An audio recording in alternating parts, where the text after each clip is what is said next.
Welcome to the Lost Tracks podcast. I'm Jesse Bass, your host. The Lost Tracks is an archaeological journey through the world of lost and undiscovered music. Today we're transported to New York City 1990. Indie rock is thriving and the mainstream has yet to take notice. Step into the underground and let me introduce you to the dynamic young band, Saturnine.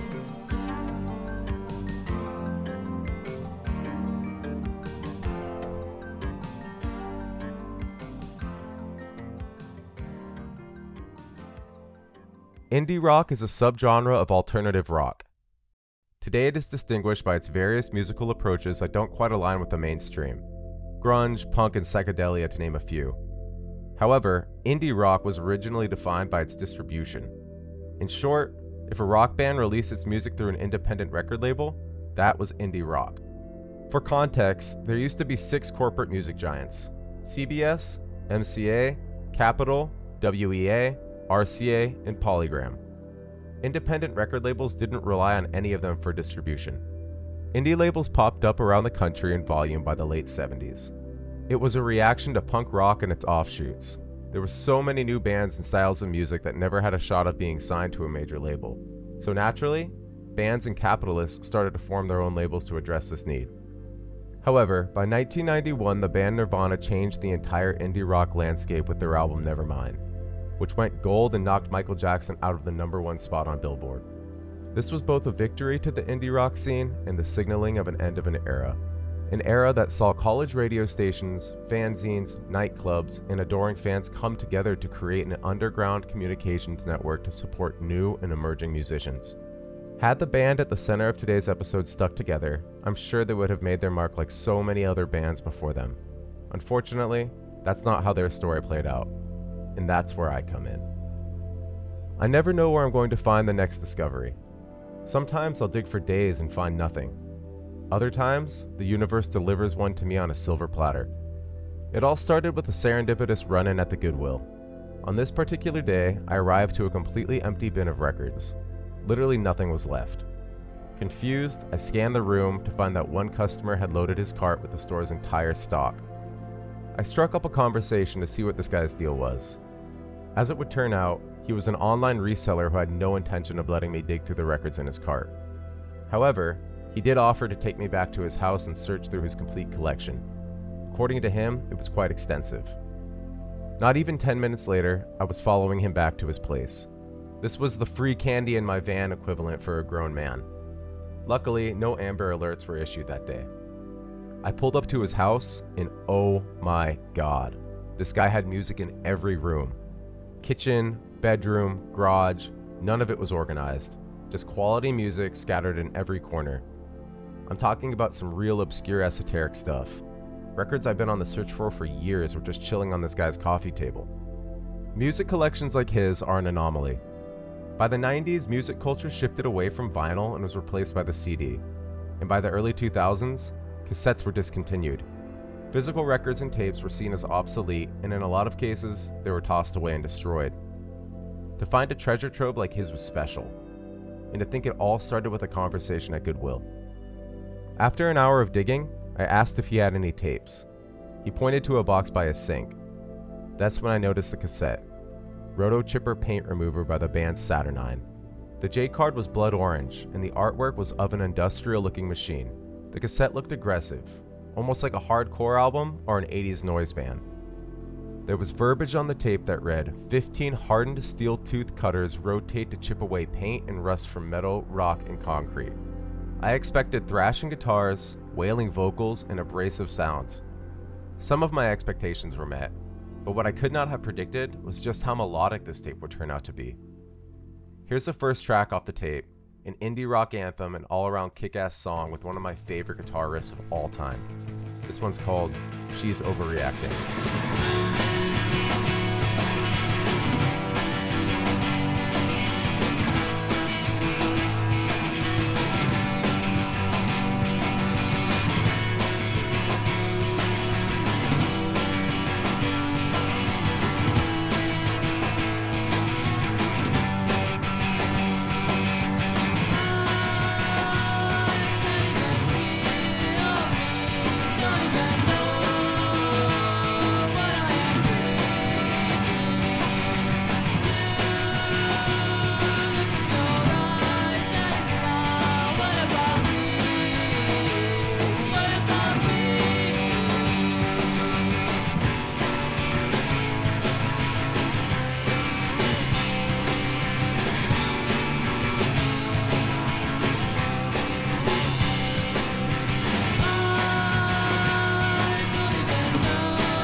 As I listened to the song and then to the rest of the tape, I tried to draw comparisons to the music, but I couldn't.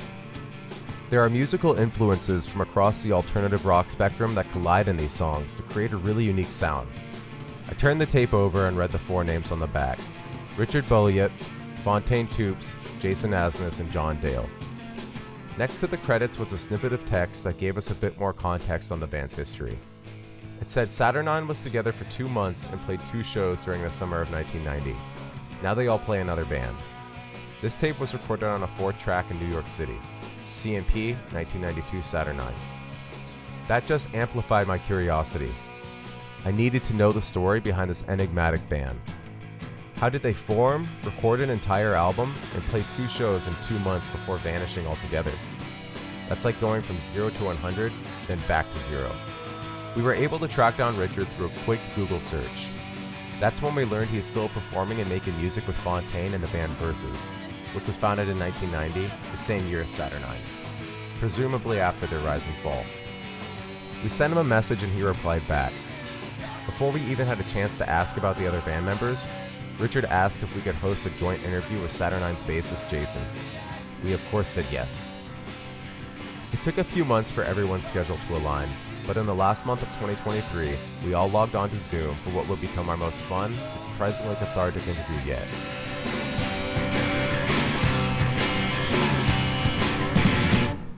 I'm from Austin. I'm born and raised in Austin. Then I lived in New York and played with some noisy bands up there and moved up there for a long time, then moved back to Austin about 7 years ago. And the other members of Saturnine were also Texas people. Yeah. So they knew John Dale, Jason way before they knew me or anyone knew me.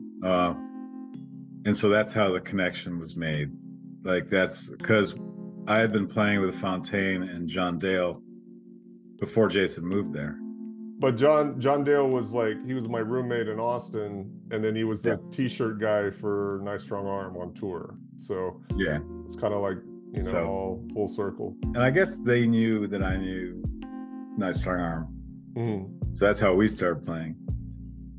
But then, you know, Jason became the icing on the cake, I guess. He was the last to arrive. I was in this band called Nice Strong Arm, and we were touring and putting out records, and we were in San Francisco, and we were in the process of breaking up, and everyone's going to different parts of the country. And I don't remember I think I talked to Richard or Fontaine. I don't remember the exact history of it, but talking about doing a band, and I was thinking of coming, you know, to New York, and then I think that's how it initially got started. Is that right, Richard? We knew each other. Yeah. Because Flower and Nice Strong Arm had played together more than once, a few times. Yeah. And like Nice Strong Arm was like our favorite band. I mean, they were like gods to us. And so, however it came about, I was psyched. Yeah, me too. I always loved Flower. Flower were always a very cool band, and you know, I was excited to try that, definitely. I think we were all kind of very creative people who had a lot of ideas and wrote stuff all the time. And Richard, you know, obviously he has 150 albums out, and he's an amazing, quick songwriter. And, you know, everyone had something to do and say, and we just kind of all clicked for a while and wrote a bunch of songs quickly. And yeah, I mean, this is like the feel-good part. It's not that well. I don't know. When we get to the end, it won't be so. Oh, come on. Well, we, you know, basically. Well, that's why I wanted you on, because. Okay, all right. That's a huge part of it. The band's synergy was obvious in the recordings, so I wasn't surprised to hear about their admiration for each other even before Saturnine's formation. I was curious to hear more about those days in the studio and what exactly the songwriting process was like for them. The tape itself is an amalgamation of so many different styles, it's hard to imagine that there was a single person leading the creative direction, as was the case for many bands new and old. In some areas, the tape even has an improvisational, free-flowing tone, like it was all a result of circumstance. Here's another track I absolutely fell in love with. It sits in the 3rd spot on side A. It's called Great Divide. Sure, I keep everything.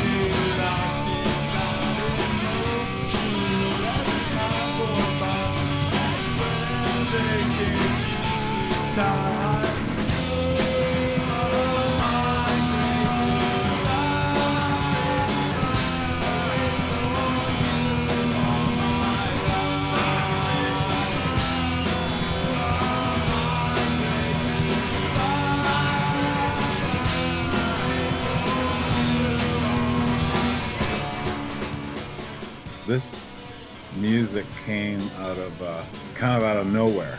Like the bands in New York at the time were like Swans and Cop Shoot Cop and stuff. It's real sludgy. None of our bands were pop in any way, really. Yeah. Like if you break them down, and like if you were like a singer-songwriter and you decide to like learn these songs, they're actually like really good pop songs. They came from something more classic because they have like classic chord progressions. But then we put like this boiling frenzy on top of it. They kind of like formed how a planet is formed, like just out of a bunch of all these like things colliding.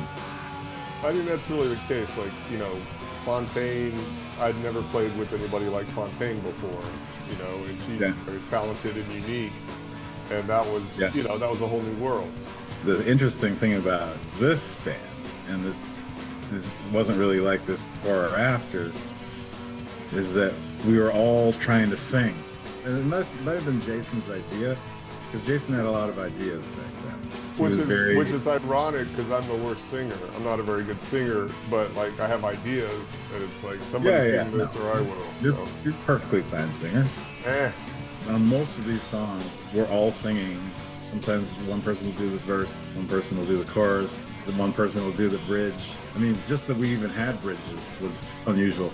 I mean, that harkens back to what I was saying earlier. It's like the songs are actually kind of classic.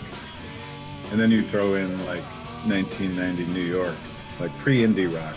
It was a crazy and awesome time to be in a band there. You know, Brooklyn and Williamsburg wasn't a thing. Yeah, Williamsburg wasn't a thing. East Village was like junkies and punk rock. You know, it was dangerous back then. You know, I don't know. Like vacant lots with burnt fires in them. And different world. I used to go see Sonic Youth in I'd see them in an abandoned building, and they were lighting everything on fire. I mean, I think you can hear New York bands. I think you can hear the New York in the bands too, because even just getting to practice, you know, you're practicing, you know, like underneath a grate in the street. You know what I mean? Like everything's difficult. We shared a practice space in a dark, dank basement under old piano store, where you know there's no windows, there's no light, it's dirty, it's cold, it's wet, it's miserable. But you're so glad to have that space. Throughout our conversation, Richard and Jason kept emphasizing New York and its influence on their music. They spoke about the city with such adoration, even romanticizing the grime and roughness of their everyday lives. After another listen through, I started to connect that sense of place through their songs. There was a purism and authenticity to it that paralleled the music made during the hippie folk movement of the 60s. Perhaps because so few radio stations and venues would play these types of songs, Saturnine and their contemporaries weren't clouded by the idea of fame and wealth. Through this lens, their music became a radical act of expression, perhaps even a protest against the system itself. I don't think anyone had aspirations. They just wanted to make music and, you know, maybe someday get a record out or something. You know, that was it, you know. Right. I mean, your aspirations are to be heard. Yeah. But, you know, like Jason, more than Flower, you know, like he was used to, you know, he was already been in a great band, you know, on tour. And we were trying to do something kind of new. That was, you know, we had that ambition, and I think it was pretty unique for New York in 1990, at least, you know, before pre-Nirvana. Nobody thought in terms of like, you know, Nice Strong Arm put out 3 albums and an EP, toured many, many times, and that entire time, one time we had somebody from a major label at one of our shows in Kansas or something. And some guy came up, hey, there's a guy from Virgin Records, blah, blah. We all laughed at him and, you know, turned the other way. Like, oh, that's funny. Good one. Yeah. You know, who cares? You know? Yeah. But, you know, very shortly after this, that all changed, as you all know. The funny thing about, like, you know, the post-Nirvana or whatever, where the labels were just signing up every friggin' band. When you had, like, Velvet Monkeys and Royal Trucks, who are they going to sell 1 million copies to? Here's another gem from this album. The second track on side B and the only song not written by the band. You might want to cover your children's ears. This one's called That Fucker. Is it okay to swear? You can take off your shirt too if you want.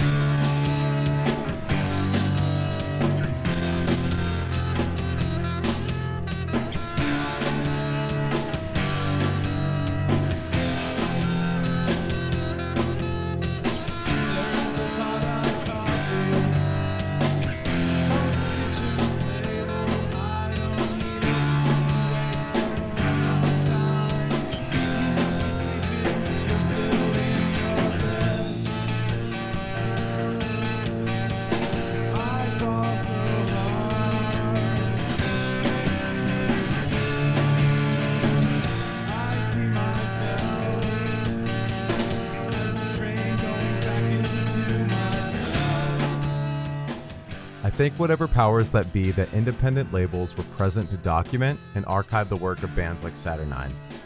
I also mourn all of the projects from this time that were never recorded and then lost forever. The label responsible for Saturnine's cassette was called Simple Machines. Ran by Jenny Toomey and Kristen Thompson, Simple Machines formed in 1990 and was based between Arlington, Virginia and Washington, D.C. Roto Chipper Paint Remover was released as one part in a series known as the Tool Set. The series features 8 tapes, each named after a specific tool. For the most part, the music featured in this series were shelved projects that Simple Machines really wanted to just keep in print.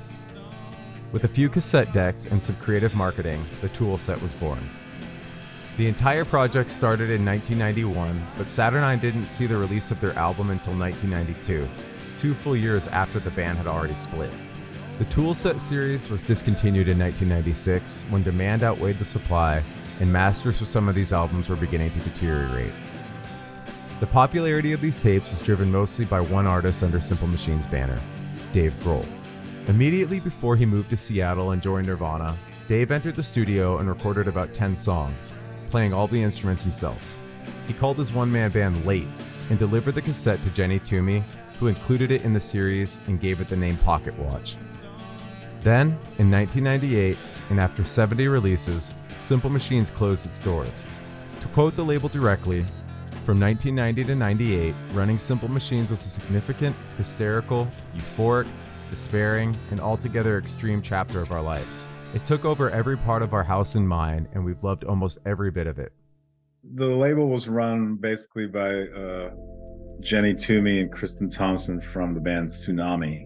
And they came from the DC hardcore scene, Discord and all that. So they had a very DIY aesthetic anyway. And so they also actually did a lot of political stuff, protests and, and activism, because, we're talking, these are like the George Bush years, Bush 1.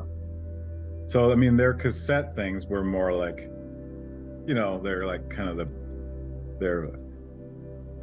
B, the B movie part of what they did. They were like a real label at the time, They had a label where they released just records in general, and then they put out the series of things each named after a different tool. And I think most of the things on that series were already kind of, they put it out because the band was already long gone.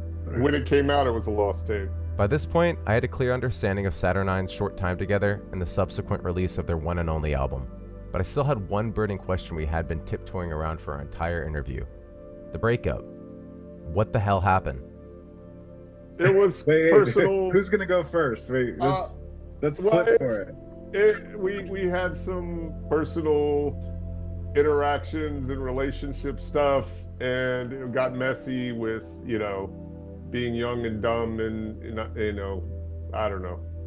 I mean, we don't need to we don't need to talk about we've actually never had this talk. We've never, and we should be having it here. But before you say anything, let me just can I just say it just like a kind of like a one line kind of way. Like when Saturnine started, I had a girlfriend, and by the time it ended, she was Jason's girlfriend. Well, so but she in a nutshell, that's what she had told me happened. that was it, over and ending. And right? Yeah, no, it was probably kind of, ending, but not like officially. really. Well, that was You know what I mean? the gray area, and I called Yeah. Richard right away, and we talked. So Yeah, and it was fun. I mean, in the end, she and Jason actually had a great band. Was it right after? Yeah, called Alkaline. We put out a 45. Okay. So if I was butthurt, it was really only for like a month or two. It was cool. Like I was, but that's what being 24 or 23 in Jason's case is like. Things like that happen really quickly and they explode, and you don't have time to reflect on it, just like the band. And so it really wasn't like I didn't hold a grudge, if maybe for a month, just like New York at the time. I mean, things just happen. Yeah. And we all get over it.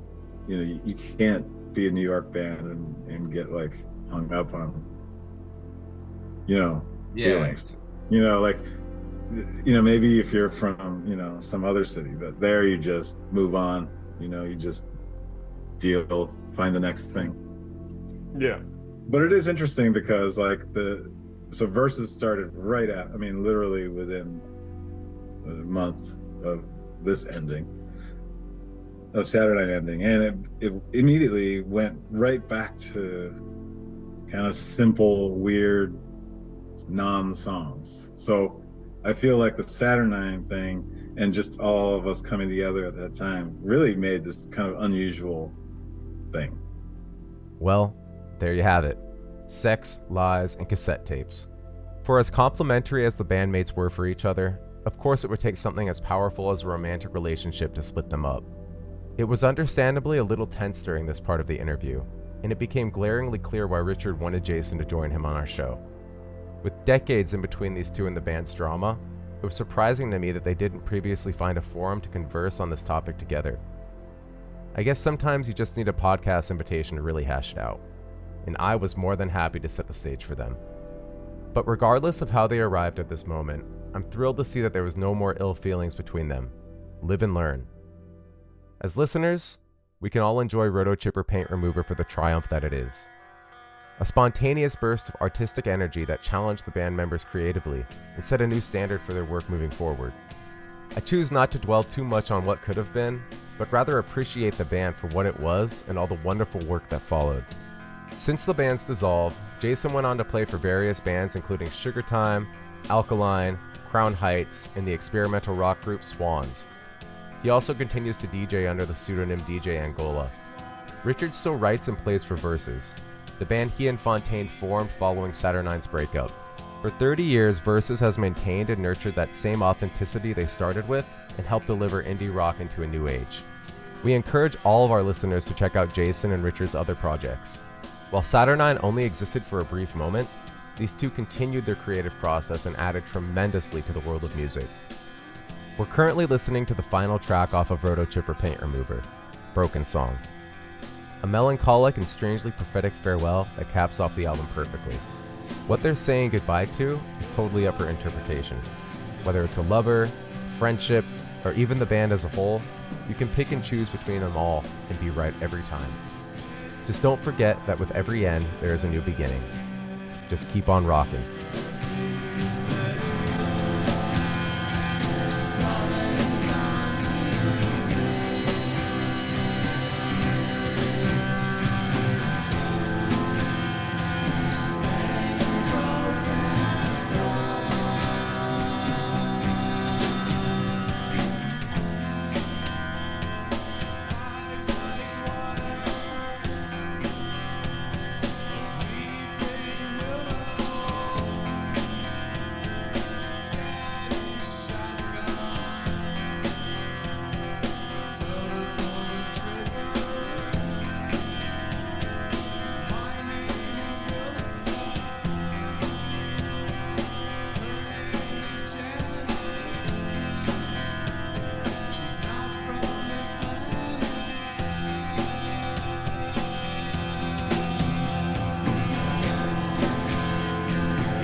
You know what's funny? It's such a brief period of time that it's like what exciting things happened during those 2 months. You know, we didn't. Yeah, we weren't together long enough to like even like get in a van together.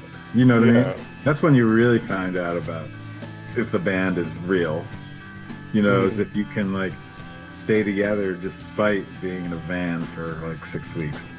Yeah. You know, and I've been in bands where we've kicked somebody out because we didn't like being in a van with them. Yeah. You know, we've kicked out because of that. So.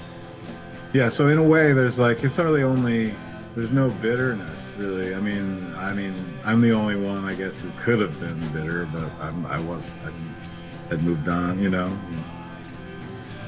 I think if we had stayed together, we could have done some really great things. I agree. I think that's kind of a shame because I think we were just starting to do something cool. I mean, this was already cool and we knew it was cool, but no one, you know, it's a little bit not of its time in a way as well. And so who knows what it could have been. It could have been anything. I mean, I think it's impressive enough that we got that many decent songs written, recorded in 2 months. Yeah. You know, that's impressive enough. And it looked like a record, you know, it had 10 songs, like records do, you know. So I'm glad everyone's still alive and still making music. I've always loved what Richard's done and loved Versus, and he's made a lot of great songs, and I'm glad that he's still going, and we're all still going. This podcast was created and produced by myself and Ryan Farrell. If you enjoyed this episode, hit that subscribe button and share with your friends. Better preserved than forgotten.